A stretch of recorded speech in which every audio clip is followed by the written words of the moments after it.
విషయాలతో ఏకీభవిస్తూ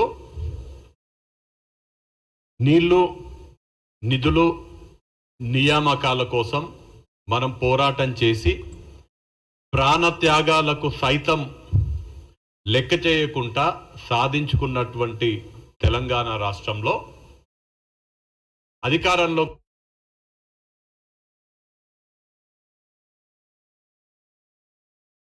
నిధుల పేరుతో నియామక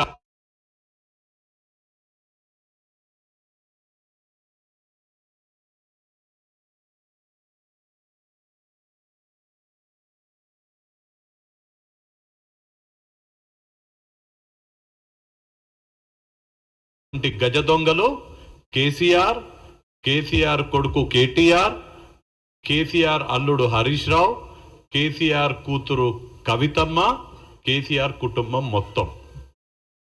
నిధులు, నియామకాల గురించి మళ్ళీ ప్రస్తావించుకుందాము.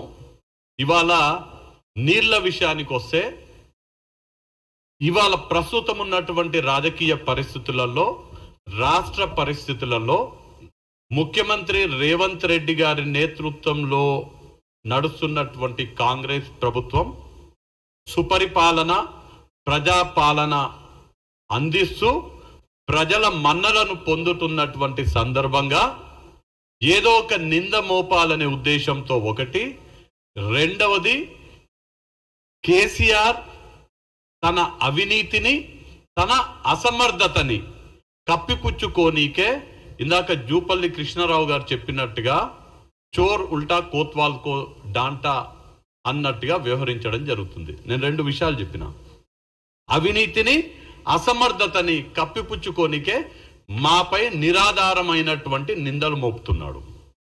అవినీతి, కాళేశ్వరం ప్రాజెక్టులో లక్షల కోట్ల అవినీతి చేసినటువంటి కేసీఆర్, ఇది నా మాటగా ఒక కాంగ్రెస్ పార్టీ వ్యక్తిగా కాదు, రీసెంట్గా జరిగినటువంటి మేడిగడ్డ పిల్లర్ల విషయంలో విజిలెన్స్ అండ్ ఎన్ఫోర్స్మెంట్ డైరెక్టరేట్ చాలా స్పష్టంగా కాళేశ్వరం ప్రాజెక్టులో అవినీతి జరిగింది, నాణ్యత లోపించింది అనేది చాలా స్పష్టంగా చెప్పడం జరిగింది. ఆ బండారం ఇవాళ వాళ్ళు కాళేశ్వరం ప్రాజెక్టులో లక్షల కోట్ల కుంభకోణాన్ని ఈ ప్రభుత్వం బయట పెడుతుందనే భయంతో, దురుద్దేశంతో ఇవాళ మా ప్రభుత్వం పైన నిందలు మోపడం జరుగుతుంది. రెండవది అసమర్థత. 3 అంశాలలో కేసీఆర్ అసమర్థత చాలా స్పష్టంగా ఉన్నది.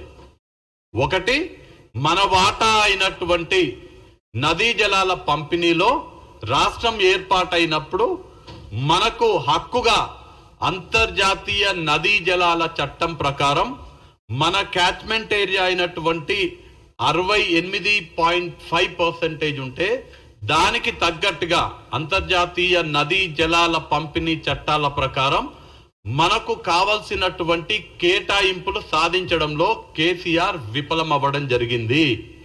కేసీఆర్ విఫలమవ్వడం వల్లనే మనకు కేవలం 811 టీఎంసీలలో 299 టీఎంసీలు కేటాయించడం జరిగింది. ఆనాడు గనక ప్రభుత్వం చిత్తశుద్ధితోటి, తెలంగాణ రైతాంగం పైన చిత్తశుద్ధితోటి కొట్లాడుంటే మనకు మినిమం 550 టీఎంసీలు మన తెలంగాణ రాష్ట్రానికి దక్కేవి. అది మొదటి కేసీఆర్ అసమర్థతకు నిదర్శనం. మనకు రావాల్సినటువంటి వాటాను మనం సాధించుకోలేకపోయినాం. రెండవది, మనకు వచ్చినటువంటి వాటాని కూడా నీళ్ళని ఇందాక జూపల్లి గారు కూడా చెప్పడం జరిగింది. ఈ విషయం మనకు వచ్చినటువంటి వాటా ఏదైతే 299 టీఎంసీలు ఉన్నాయో దాన్ని కూడా ఏ ఒక్క సంవత్సరంలో కూడా 10 సంవత్సరాలు కేసీఆర్ ముఖ్యమంత్రిగా ఉంటే ఏ ఒక్క సంవత్సరం కూడా మనకు కేటాయించబడ్డటువంటి 299 టీఎంసీల నీటిని వాడుకోలేకపోయినటువంటి అసమర్థ ముఖ్యమంత్రి కేసీఆర్, అసమర్థ ప్రభుత్వం బీఆర్ఎస్ ప్రభుత్వం. గణాంకాల్లోకి వెళ్తే కాంగ్రెస్ అధికారంలో ఉన్నప్పుడు ఏ ఉమ్మడి రాష్ట్రంలో ఏ కాంగ్రెస్ ప్రభుత్వాన్ని అయితే కేసీఆర్ కూడా విమర్శించినారో 2009 నుంచి 2014 వరకే తీసుకుంటే యావరేజ్ గా ప్రతి సంవత్సరం మనం వాడుకున్నటువంటి తెలంగాణ ప్రాంతంలో మనం వాడుకున్నటువంటి కేటాయింపులు 261 టీఎంసీ యావరేజ్ గా 2009 నుంచి 2014 సంవత్సరం వరకు యావరేజ్. ఈ రికార్డ్స్ అన్ని కూడా కేఆర్ఎంబి ఇచ్చినటువంటి డేటా ప్రకారం చెప్తున్నా నేను. 261 టీఎంసీ వాడుకున్నాం ఉమ్మడి ఆంధ్ర రాష్ట్రంలో. తెలంగాణ ఏర్పడిన తర్వాత నీళ్ల పేరుతో మన హక్కు నీళ్లు మనం సాధించుకోవాలనే ఉద్దేశంతో తెలంగాణ రాష్ట్రం ఏర్పడిన తర్వాత కేసీఆర్ నాయకత్వంలో ప్రభుత్వం ఏర్పాటైన తర్వాత 2014 నుంచి 2023 మన్నటి వరకు యావరేజ్ గా ప్రతి సంవత్సరం తెలంగాణ రాష్ట్రం వాడుకున్నటువంటి వాటా కేవలం 212 టీఎంసీలు మాత్రమే. మన కేటాయింపేమో ఉన్నది 299, కానీ యావరేజ్ గా కేసీఆర్ తెలంగాణలో మనం వాడుకోగలిగింది కేవలం 212 టీఎంసీలే. అంటే మొదలు కేటాయింపులు తెచ్చుకోవడంలో ఫెయిల్ అయినరు, రెండవది మనకు కేటాయించిన వాటిని వాడుకోవడంలో కూడా కేసీఆర్ విఫలం అవ్వడం జరిగింది. ఎందుకు మనకు కేటాయించినటువంటి నీటిని వాడుకోలేకపోయినాడంటే 30 టీఎంసీలు వాడుకునే సామర్థ్యం ఉన్నటువంటి శ్రీశైలం లెఫ్ట్ బ్యాంక్ కెనాల్ ని అటకెక్కించిండు కేసీఆర్. నిధులు కేటాయించలేదు, పనులు చేయలేదు. అలానే 10 టీఎంసీల సామర్థ్యం ఉన్నటువంటి రాజోలిబండ డైవర్షన్ స్కీమ్ ఎక్స్టెన్షన్ కి నిధులు కేటాయించలేదు, ఆ పనులు ప్రారంభించలేదు. 10 టీఎంసీల సామర్థ్యం ఉన్నటువంటి Palamuru Rangareddy lift irrigation project ని 10 సంవత్సరాలు పండబెట్టిండ్రు. ఉదాహరణకి కల్వకుర్తి శాసనసభ్యులు కసిరెడ్డి నారాయణ రెడ్డి గారు ఉన్నారు. వారు ప్రాతినిధ్యం వహించే కల్వకుర్తిలో Palamuru Rangareddy lift irrigation project నుంచి కేటాయింపులు ఉన్నాయి, నీళ్లు రావాలి, కానీ 1 ఎకరానికి కూడా కల్వకుర్తికి పాలమూరు లిఫ్ట్ ఇరిగేషన్ నుంచి రాలేదు. వీర్లపల్లి శంకర్ గారు షాద్నగర్ శాసనసభ్యులు ఉన్నారు. లక్ష్మీదేవిపల్లి రిజర్వాయర్ ద్వారా షాద్నగర్ మొత్తానికి 1,00,000 ఎకరాలకు నీళ్లు అందించాలి పాలమూరు లిఫ్ట్ ఇరిగేషన్ ద్వారా, కానీ ఒక్క ఎకరానికి కూడా షాద్నగర్ కి నీళ్లు అందించాలి. అంటే 10 టీఎంసీలు కేటాయించిన పాలమూరు రంగారెడ్డిని పక్కన పెట్టిండ్రు. 20 టీఎంసీల సామర్థ్యం ఉన్నటువంటి భీమా లిఫ్ట్ ఇరిగేషన్ ప్రాజెక్ట్ కూడా నిధులు కేటాయించలేదు, ఆ ప్రాజెక్ట్ ని పక్కన పెట్టండి. అంటే నిధులు కేటాయించకపోవడం వల్ల మనం ప్రాజెక్టులు కూడా కట్టుకోలేనటువంటి దౌర్భాగ్యమైనటువంటి అసమర్థ ముఖ్యమంత్రి కేసీఆర్. మూడవ ఒకటేమో అలొకేషన్ చేయించుకోలేకపోయినరు, 2 మనం ప్రాజెక్టులు కట్టలేకపోయినాం, మూడవది ఆంధ్రప్రదేశ్ ప్రాంతం వాళ్ళు మనకు నష్టం జరిగేటట్టుగా మన నీళ్లు మనకు హక్కుగా ఉండేటువంటి, అంటే మన కృష్ణా బేసిన్ కి రావాల్సినటువంటి నీళ్ళని వాళ్ళు కృష్ణా బేసిన్ కాక వేరే బేసిన్ కి తీసుకెళ్లడానికి నిర్మించుకున్నటువంటి పోతిరెడ్డిపాడు ఎక్స్టెన్షన్, అంటే రాయలసీమ లిఫ్ట్ ఇరిగేషన్ స్కీమ్ గాని సంగమేశ్వర గాని వాటిని అడ్డుకోవడంలో కూడా కేసీఆర్ విఫలమవడం జరిగింది. మీకు అందరు కూడా తెలుసు, ఆనాడు Sangameshwara Rayalaseema lift irrigation project టెండర్లు వేసినప్పుడు నేను కూడా కొట్లాడడం జరిగింది. సుప్రీంకోర్టులో కూడా నేను మన పాత్రికేయ మిత్రుడు శ్రవణ్ ద్వారా ఇప్పటికీ ఆ కేసు ఉన్నది. ఎపెక్స్ కౌన్సిల్ మీటింగ్ కేవలం Sangameshwara lift irrigation project, Rayalaseema lift irrigation project టెండర్లు సక్రమంగా జరగాలనే ఉద్దేశంతో ఆనాడు జరిగినటువంటి ఎపెక్స్ కమిటీ మీటింగ్ కి దొంగ సాకులు చెప్పి దొంగలాగా తప్పించుకున్నటువంటి ముఖ్యమంత్రి కేసీఆర్. అంటే అవినీతి తప్పించుకోనికే, అసమర్థతని తప్పించుకోనికే ఇవాళ ఈ ప్రజాప్రభుత్వం పైన నిందలు వేయడం జరుగుతుంది. మొన్ననే ఎన్నికల్లో, అసెంబ్లీ ఎన్నికల్లో మీ పార్టీకి మీకు తెలంగాణ రాష్ట్ర ప్రజలు ఓటు ద్వారా సరైన బుద్ధి చెప్పిండ్రు.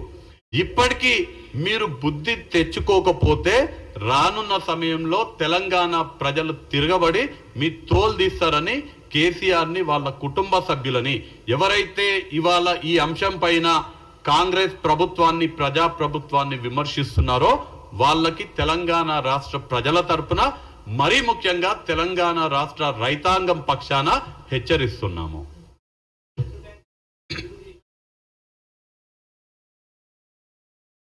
దానికి సంబంధించి చాలా స్పష్టంగా అసెంబ్లీలో కూడా ప్రభుత్వం చాలా స్పష్టమైన హామీ ఇవ్వడం జరిగింది. ఈ ప్రాజెక్టు పూర్తి చేసి మేము సంపూర్ణంగా ఆయకట్టుకి నీళ్లు అందిస్తామని కేసీఆరే అసెంబ్లీ సాక్షిగా చెప్పినప్పుడు నేనున్నా ఏదేదైతే ప్రతి నియోజకవర్గంలో 1,00,000 ఎకరాలకి తగ్గకుండా సాగునీరు అందిస్తామని కేసీఆర్ నోటి ద్వారా చెప్పడమే కాకుండా వాళ్ళ మేనిఫెస్టోలో చెప్పడమే కాకుండా అసెంబ్లీ సాక్షిగా కూడా ఏ ప్రాజెక్ట్ ద్వారా ఎన్ని ఎకరాలకు నీళ్లు ఇస్తారని చాలా స్పష్టంగా కేసీఆర్ చెప్పడం జరిగింది. ఇప్పుడు వాళ్ళు చెప్పినట్టుగా ఏ నియోజకవర్గంలో కూడా 1,00,000 ఎకరాలకు నీళ్లు అందించలేదు. ఒకవేళ నిజంగానే వాళ్ళు అన్నట్టుగా మాటలకే చెప్తున్నారు. ఇవాళ కేసీఆర్ ఏం చెప్తాడు, ఆడ 2 మోటార్లు ఓపెన్ చేసి నేను పాలమూరు రంగారెడ్డి ప్రాజెక్ట్ ని ప్రారంభించిన, పాలమూరు రంగారెడ్డి ప్రాజెక్టు 10 లక్షల ఎకరాలకు నీళ్లు అందిస్తుంది, ప్రారంభించిన కదా 10 లక్షల ఎకరాలకు నీళ్లు అందించే పాలమూరు రంగారెడ్డి ప్రాజెక్ట్ అయిపోయినట్టు అని చెప్తున్నాడు. ఇది మనల్ని మిమ్మల్ని మనందరినీ మోసం చేస్తున్నటువంటి కేసీఆర్. ఒకవేళ నిజంగానే వాళ్ళు అన్నట్టుగా ప్రాజెక్టులు కడితే 299 టీఎంసీల కేటాయింపు ఉంటే ప్రతి సంవత్సరము యావరేజ్ గా 212 టీఎంసీలు ఎందుకు వాడుతున్నారు? అసలు మనకు కేటాయించినటువంటి నీళ్ళనే వాడలేకపోతున్నారు. ఏ ప్రాజెక్టులు